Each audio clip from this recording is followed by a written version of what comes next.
जय जगन्नाथ दर्शक बंधु मु ज्योतिर्विद पंडित राकेश कुमार दास शर्मा आपण मानक प्रथमतः मोर भाग्य ज्योतिष केन्द्र चैनल को स्वागत जनाऊँ। आज आम एक नूतन प्रतिकार विषय जानिबा।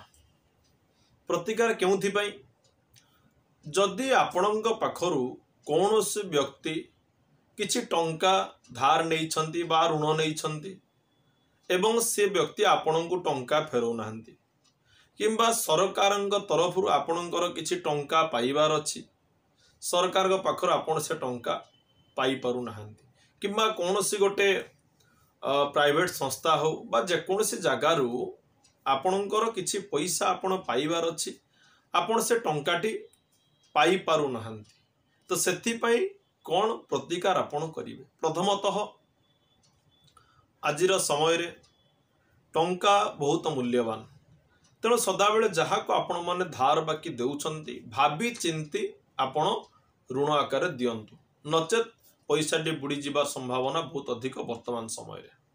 कारण जो व्यक्ति माने टंका नियंती नवा बेले समस्त अति आनंदर नियंती किंतु पैसाटी को फेरैबा समय रे समस्त को कष्ट लगी थाए तेणु भाभी चिंती आपण टंका धार दियंतु। तो जहाँ भी हो आजिर प्रतिकार हेउची जदि आपण टंका काहाकू धार देइछंती किपरि भावरे से टंकाटी आपण पाई परिबे कोन आपण प्रतिकार करिवे।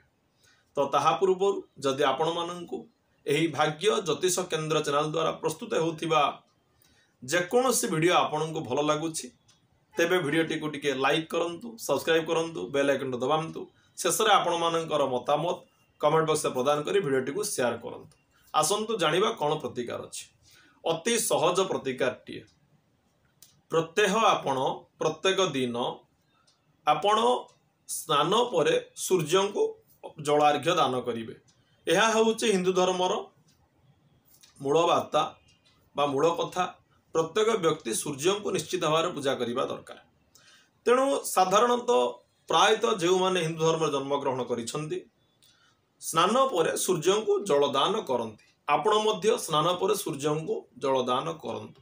सेही जलदान करिबा समय रे छोट कामटिए करिवे।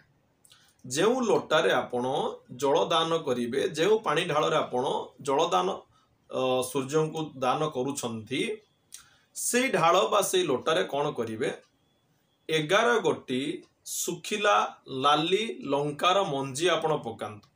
11टी पाचिला लंकार मंजी बा सुखिला लंका बा लंका पाची जाइथिबा दरकार लाली ही जाइथिबा दरकार। तो से पाचिला लंकार मंजी 11टी से जलरे पकांतु। जलरे पकई दुईटी मंत्र मु कहिबी आपनकू आपनक सुविधा अनुसार जो मंत्रटी आपनकू भल लागिवो सही मंत्रटी आपण मन मध्य जप करी सूर्य को जलदान करंतु। जलदान करिबा समय आपण चिंता करिवे जो व्यक्ति होंतु ना कहीं बा जो संस्थार आपण किछि पैसा पाइबार अछि से कथाटी को भगवान का पाखरे आपण जणाइबे श्रद्धार विश्वासर सहित आपण जणांतु। देखिबे किछि दिन आपण ए कार्य करिबा परे निश्चित भाव रे आपण किछि किछि जागारो आपणकर बाकी रहितबा टंका पाई परिबे। तेबे आमे जानिबा मंत्र कोन अछि। प्रथम मंत्र देखंतु लेखा जाइछि ओम आदित्याय नमः। जेतले सूर्य को जलदान करूछंती 11 गोटे लंका मंजी पकई एही मंत्रटी को कहंतु ओम आदित्याय नमः। आ गोटे मंत्र देखंतु लेखा आइछि से मंत्रटी कोन आपणकर ना ओम ह्रीं घृणिः सूर्य आदित्य श्रीं।